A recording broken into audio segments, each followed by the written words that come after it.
Srebrenica, petite ville minière de la Bosnie orientale, profondément encastrée dans une vallée, vulnérable. Ville martyre, ville assiégée, ville bosniaque, devenue serbe. La plaque, placée à l'entrée de la municipalité, est désormais écrite en cyrillique. Les Serbes victorieux paradent encore dans les rues, le drapeau à la main, fiers d'avoir conquis celle qui avait résisté pendant 4 ans au feu nourri de leurs canons. Mars 1993. Le général français Philippe Morillon révèle au monde entier l'existence de Srebrenica en forçant le passage vers la ville assiégée. Nous ne vous abandonnons pas.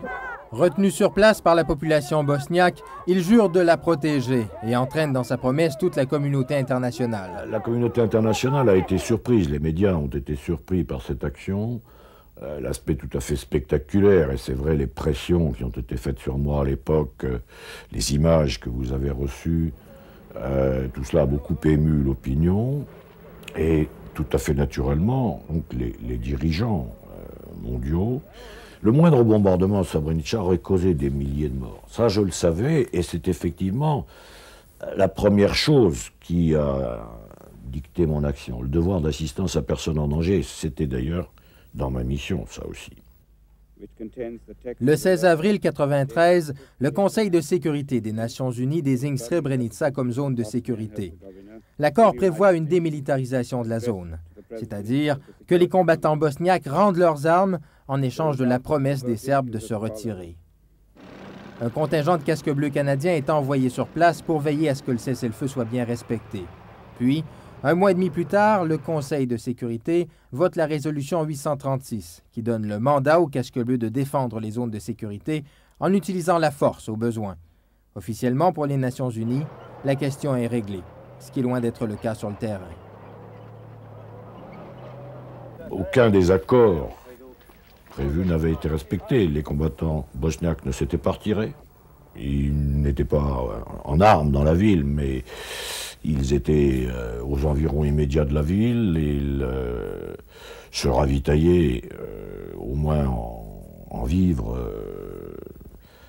par la ville. Les Serbes, naturellement, arguant du fait que les combattants s'étaient pas retirés, avaient eux aussi refusé de bouger quoi que ce soit de leur dispositif.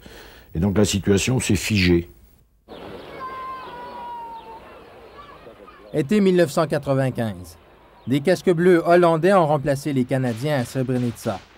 Les accrochages entre Serbes et Bosniaques se sont multipliés pendant ces 2 ans et demi. En ce début de mois de juillet, la tension est à son comble. Les Serbes ont concentré toutes leurs forces au sud de l'enclave. Le 6 juillet, ils passent à l'offensive. Directement visés par les attaques, les postes d'observation de l'ONU ne résistent pas longtemps. Leurs demandes de soutien aérien rapproché ont été refusées. N'ayant aucun moyen de se défendre, les casques bleus qui les occupent doivent donc se rendre. Dépouillés de leurs armes, de leurs véhicules et de leur uniforme, ils deviennent des otages. Les Serbes s'assurent ainsi à peu de frais de la non-intervention de la communauté internationale.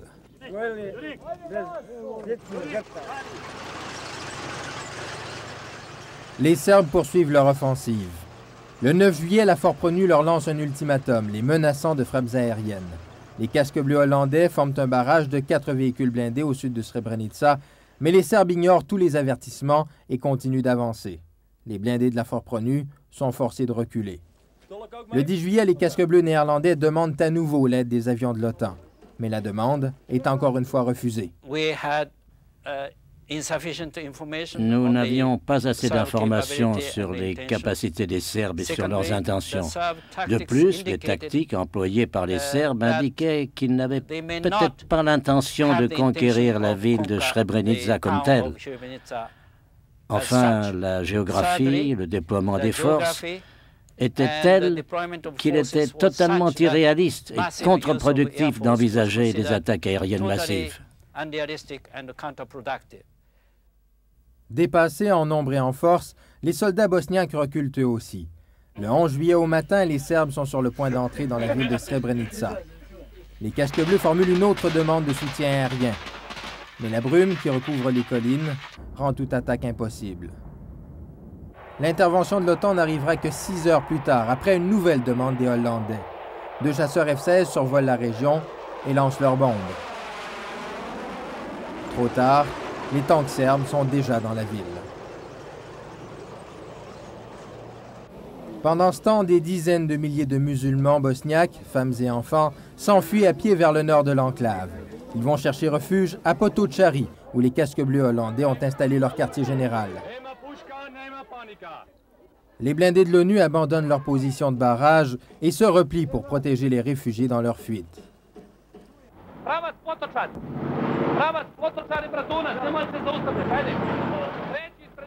Le chef des forces serbes, le général Ratko Mladic, dirige lui-même l'offensive. Une fois entré dans Srebrenica, il félicite ses hommes et leur ordonne de continuer l'attaque. Plus personne ne s'oppose à l'avancée serbe. Les combattants bosniaques sont en déroute, les frappes aériennes de l'OTAN ont cessé et les casques bleus néerlandais ont renoncé à toute résistance. Le 12 juillet 1995, les Serbes arrivent à Potocari et encerclent la base de la Fort Pronu, où s'entassent 25 000 réfugiés.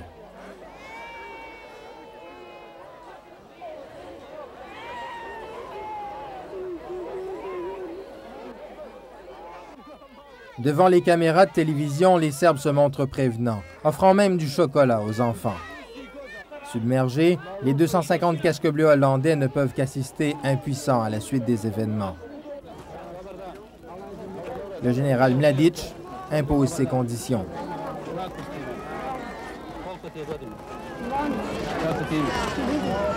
Molim vas, budite veoma strpljivi. Svi koji žele da ostanu, mogu da ostanu.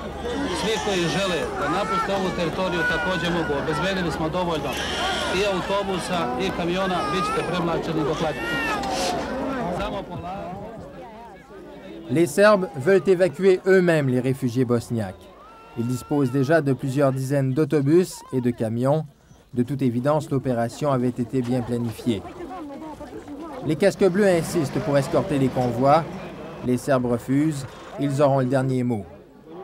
L'affaire est rondement menée.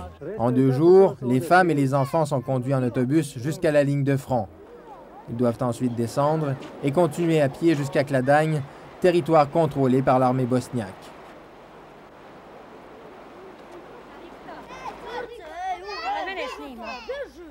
Ces femmes et ces enfants sont aujourd'hui rassemblés dans des camps de réfugiés près de Tuzla, dans le nord de la Bosnie, comme ici à Špionica. Nombreuses sont les femmes qui ont des histoires horribles à raconter. Dans un bus, il y avait un enfant qui criait, et un Serbe a crié de faire taire l'enfant. La mère a répondu qu'elle ne pouvait pas. Il a pris l'enfant et l'a égorgé devant elle.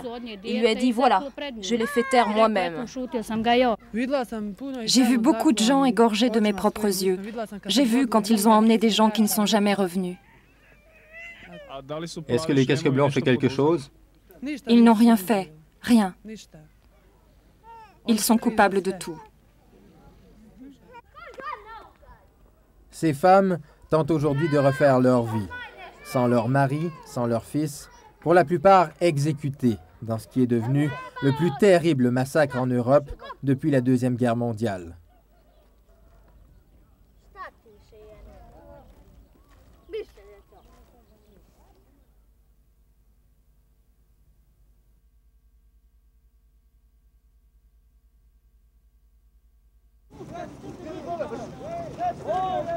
Potocari, 13 juillet 1995.